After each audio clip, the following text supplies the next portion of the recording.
This interview is for information only and should not be considered as investment advice or a recommendation to buy shares in the company featured. Welcome to this Stock Box interview.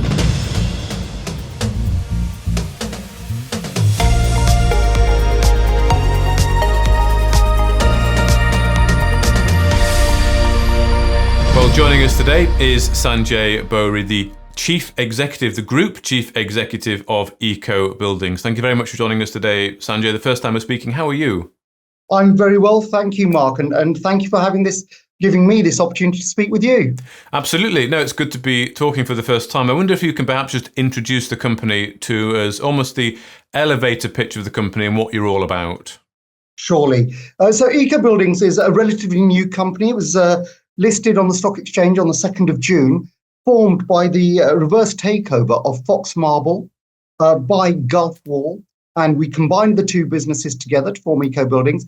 And what we deliver, what we offer is we offer modular construction technology to build actually just about anything from small homes, large luxury homes, commercial buildings, warehousing.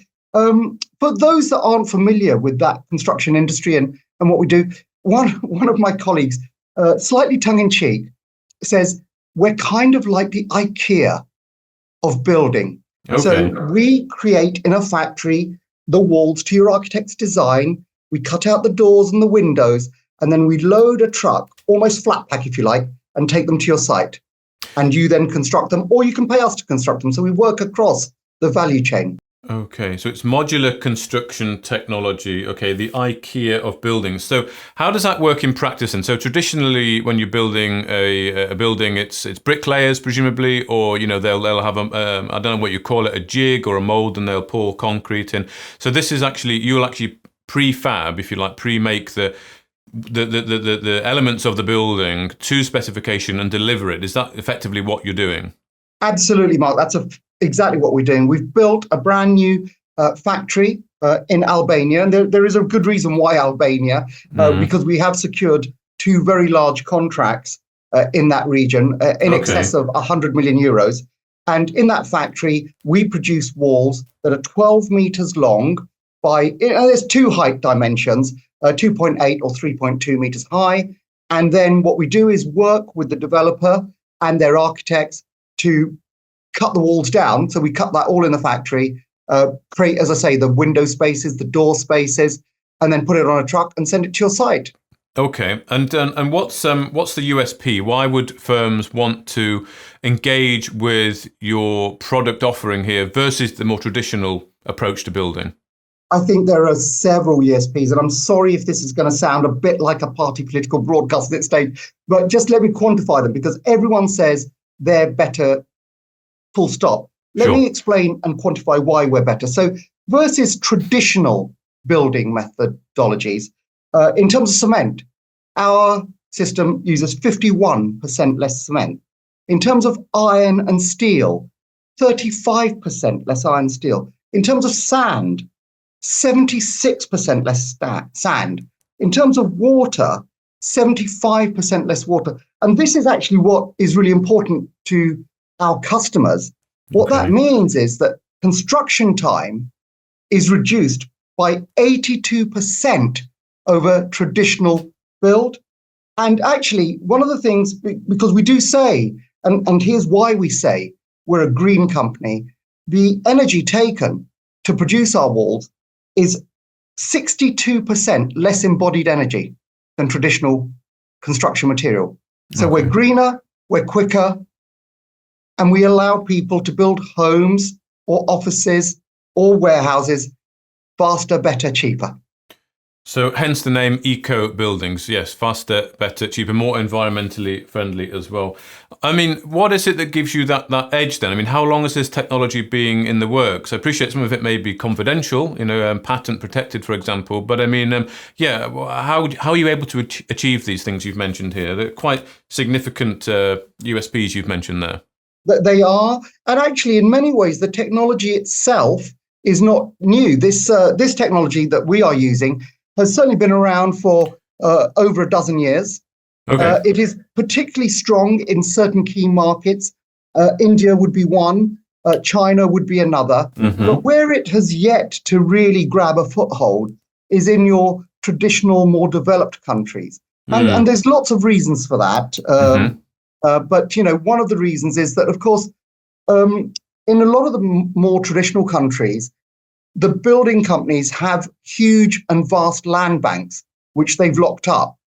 And, ideally, from our point of view, yes, of course, we will work with people to do a single building, but it's much more effective and optimized for if we can get a pipeline of 2, 3, 4, 500 homes.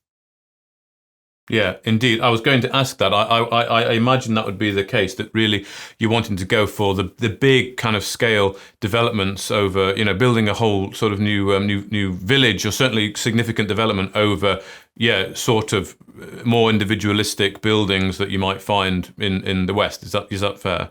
Absolutely. Although I will share with you that there are a number of people talking to us about, bespoke luxury villas. Okay. So almost one-offs. Yeah. Oh, right. Okay. And what's your business model? And is it? Are you open to the one-offs, or is it more the larger scale you want to sort of get that design sorted and then get into mass production and get it all shipped out?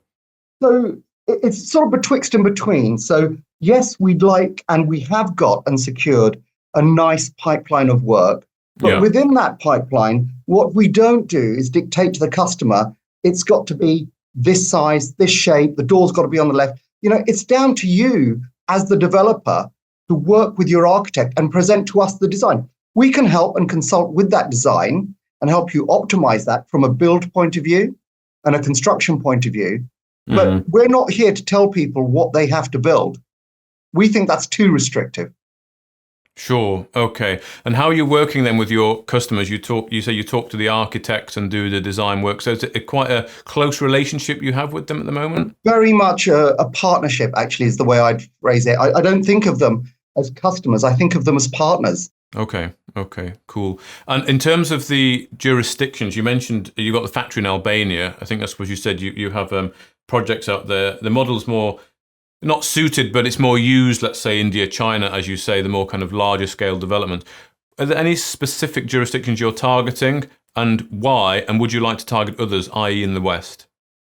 Absolutely. And we do have significant conversations that have progressed, which we've called out in our admissions document, actually, in Chile, Spain and Germany, which are two obviously key Western countries.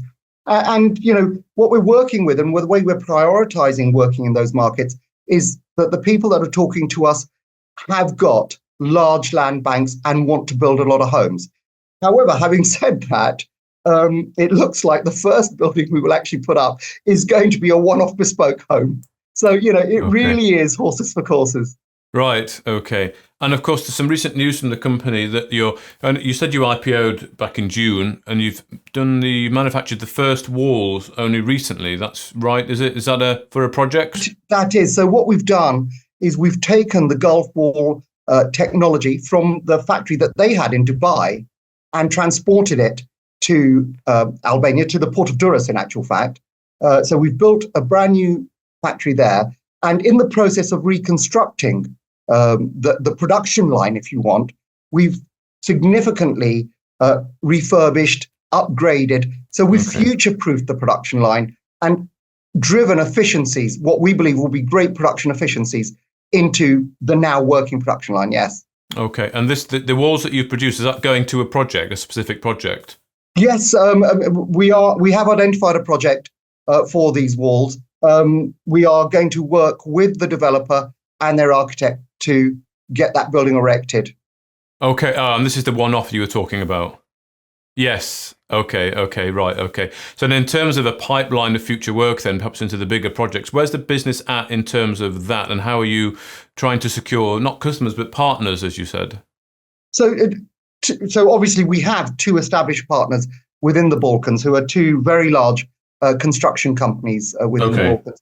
So we're now working with them and starting to line up a series of site visits with them and their construction teams to understand where they want to be. So to understand the geology, so we can start to help them understand what kind of foundations they need. Okay. And then we will start to produce walls, cut them and deliver them. And then those are established contracts. And then in other jurisdictions, we're having very advanced talks with some very significant organizations. I can't name names, I'm afraid, because they are confidential. And some of those names have government backing. So that's really great from our perspective, because, the need for housing is just huge across the world, and it's just growing. Yeah, there is not a single place that you don't need it, whether it's countries in Africa, whether, unfortunately, because of the horrendous earthquake that was in Turkey, the huge rebuilding program, the tens of thousands of homes there, to housing, impoverished populations in South America, the demand and the interest is just unbelievable. Good. Well, that's good to hear. I wonder if I can just ask you if there's any, with all the good points you've made there, are there any trade-offs that come with all those positive things? I mean, presumably the walls are as up to standards as modern walls in terms of insulation and those kind of properties. I guess in the West, people might be a little bit funny about prefab. It perhaps doesn't have the best kind of name in the world. But I mean, are there any kind of trade-offs that you can see that come about from the prefab walls that you're creating? No trade-offs as such, I think, in the way you mean it. We can build to any design that you and your architect would design to. But I suppose one trade-off would be, at the moment, with the walls we have, we go up to 5 stories high. Okay. However, with our newer walls, we believe we can go higher. Okay. But we're yet to do the structural analysis to say we can go higher. So I don't want to give you a number right now, because we want to just hold off on that. But, in terms of, how does this conform, etc., our products have to go through all the same safety, fire regulations as any other products, yes? And we have all that certification. Okay. And in terms of other players in the space doing similar work to you, what other competitors are around, or is this quite revolutionary in the building construction industry? It's not revolutionary as in we're not the only ones, but most of the people have largely focused on the developing market, if you like. And we called out India earlier on. So that there's a lot based around there. They are, of course, in other countries as well. So, what we really try and do is not worry so much about the competition, but create partnerships that lead to the result of housing people, building offices. Okay. Well, thank you very much for your time today, Sanjay Bohri, the Group Chief Executive of IKEA Buildings. Thank you very much, Mark. If you enjoyed this interview, then give us a thumbs up, a like or a retweet. Subscribe to us on YouTube or follow us on Twitter and hit that notification bell to be the first to know when we release new content. There's loads of great content on our website too, across all our programs at stockboxmedia.com. Thank you for watching.